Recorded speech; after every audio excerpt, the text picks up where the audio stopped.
कानी बहू। किशोरी लाल जी के बेटे राघव की शादी की बात जगह जगह चल रही थी, लेकिन किशोरी लाल जी को कोई लड़की पसंद ही नहीं आती थी। और उसकी एक ही वजह थी, किशोरी लाल जी का लालची होना।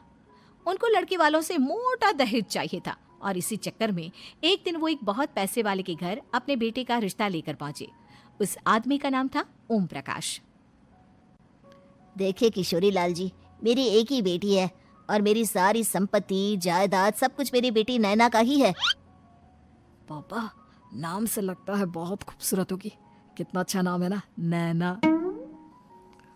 वैसे बात तो सही है आपकी। अब इतना पैसा है, जमीन जायदाद है, इकलौती बेटी, आप भी क्या करेंगे? सब कुछ उसे ही देंगे ना। बिल्कुल ठीक पहचाना आपने। बस बेटी की शादी और सारी जायदाद उसके नाम। पापा, बिना देखे हाँ कर दीजिए ना। इतना अच्छा रिश्ता फिर कहाँ मिलेगा? माला माल हो जाएंगे हम। मैं अपनी बेटी को बुलाता हूँ। अरे नहीं नहीं नहीं नहीं, आपकी बेटी का नाम नैना है, सुनकर ही लगता है बहुत सुंदर होगी। रहने दीजिए अंकल, मैं तो आपकी बेटी के नाम से ही इतना खुश हो गया हूँ कि उसे बिना देखे शादी करने को तैयार हूँ। अब तो मैं उसका चेहरा सीधे शादी के बाद ही देखूंगा। और इस तरह राघव नैना का चेहरा नहीं देखता और उससे शादी कर लेता है। शादी के बाद अपनी सुहाग रात पर जब राघव नैना का घूंघट उठाकर देखता है तो नैना की आंखें बंद थी। कितनी खूबसूरत हो तुम नैना, जरा अपनी आंखें खोलकर मेरी तरफ देखो तो सही। नहीं, मुझे शर्म आती है। अरे, मैंने तुम्हें शादी से पहले भी नहीं देखा, और अब अगर तुम आंखें खोलकर मुझे देखोगी भी नहीं तो मुझे अच्छा कैसे लगेगा? इससे पहले कि नैना अपनी आंखें खोलकर राघव की तरफ देखती, अचानक से लाइट चली गई और राघव नैना को पूरी तरह से देख भी नहीं पाया। अगली सुबह नैना राघव के लिए नाश्ता बनाकर लेकर आई। अरे ये क्या, आधा पराठा सेका हुआ है और आधा बिल्कुल कच्चा। ये तुमने क्या किया नैना? बहू, तुमने क्या आधा पराठा तवे से नीचे लटका कर रखा था, जो आधा सेका है और आधा कच्चा? मुझे जितना दिखेगा उतना ही तो सीखूंगी ना पापा जी। जहाँ जहाँ मुझे नजर आ रहा था वहाँ मैंने सीख लिया, जहाँ जहाँ नहीं दिखा वहाँ कच्चा रह गया होगा। इसका क्या मतलब है? ये कैसा मजाक कर रही है तुम? अरे बहू, तुमने इतना लंबा घूंघट क्यों लगाया हुआ है? देखो, हमारे घर में बहुओं को बेटी की तरह रखा जाता है, और फिर तुम तो इतना सारा माल लेकर आई हो। देखो, ये घूंघट डालकर रखने की कोई ज़रूरत नहीं है। हाँ नैना, पापा जी ठीक कह रहे हैं, तुम तो आराम से रहो, अपना ही घर समझो। नैना अचानक से अपना घूंघट उठा लेती है। अरे ये क्या पापा, नैना की तो एक आंख फूटी हुई है। नाम से नैना, लेकिन ये तो कानी बहू निकली। मेरे साथ धोखा हुआ है, धोखा।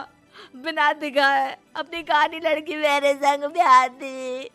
मुझे कानी बीवी नहीं चाहिए। मुझे अभी ओम प्रकाश जी से बात करनी पड़ेगी। आखिर उन्होंने मेरे साथ ऐसा किया क्यों? अरे, आप लोगों ने ही तो पापा से कहा था कि आप लोग शादी से पहले मुझे देखना नहीं चाहते। अब मेरे पापा पर क्यों इल्जाम लगा रहे हैं? अरे लेकिन उन्हें बताना तो चाहिए था ना कि तुम कानी हो, एक आंख से तुम्हें दिखाई नहीं देता। किशोरी लाल और राघव नाराज होकर ओम प्रकाश को अपने घर बुलाते हैं। पापा जी, ये आपने क्या किया? शादी से पहले बताया क्यों नहीं कि नैना की आंखों में परेशानी है? अरे, आप ही ने तो लड़की देखने से मना कर दिया था। और लेकिन आप बता तो सकते थे।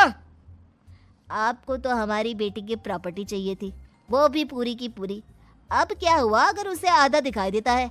प्रॉपर्टी तो आपको पूरी मिल गई ना। अरे ये क्या बात हुई?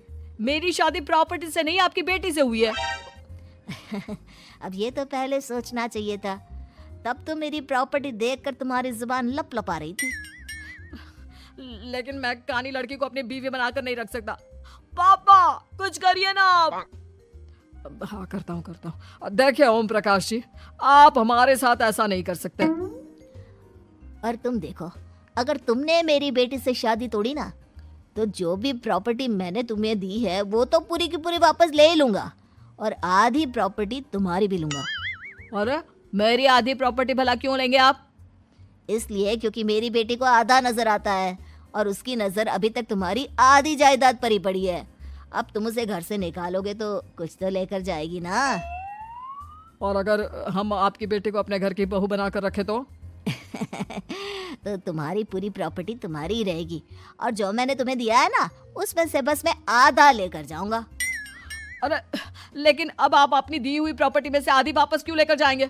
अगर मैं आपकी बेटी को अपनी पत्नी बनाकर रखने को तैयार हूं तो।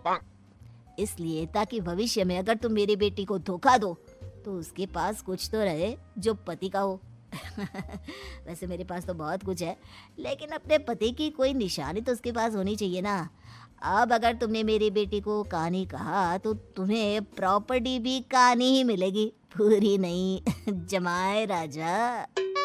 किशोरी लाल और राघव समझ चुके थे कि वो बुरी तरह फंस चुके हैं और अब उनके पास वहां से निकलने का कोई चारा नहीं है। अब समझ में आया ना, लालच बुरी बला होती है।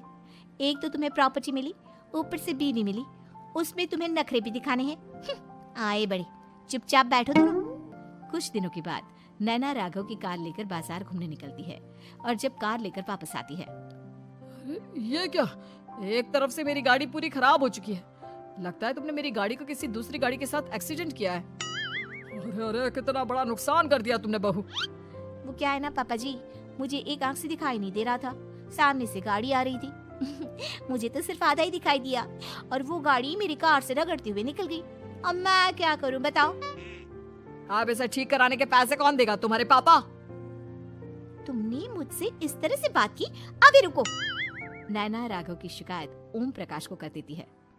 देखो राघव, अब जो मेरी आधी प्रॉपर्टी तुम्हारे पास थी ना उसमें से आधी और मैं लेकर जाऊंगा, क्योंकि तुमने मेरी बेटी को डांटा। अरे नहीं नहीं पापा जी, गलती हो गई, माफ कर दो। गलती की तो कोई गुंजाइश ही नहीं। अगली बार मेरी बेटी को डांटा तो बची हुई आधी में से आधी और ले जाऊंगा। लालच के चक्कर में हम दोनों ने बहुत बड़ी गलती कर दी बेटा। एक तो तुम्हें कानी बहू मिली और ऊपर से जो माल मिला वो भी काना। इस तरह राघव की हर एक गलती पर ओम प्रकाश उसकी प्रॉपर्टी का आधा आधा हिस्सा लेकर अपना सारा माल वापस ले गया और राघव को कानी बीवी से काम चलाना पड़ा। भाई लालच वाकई में बुरी बला है।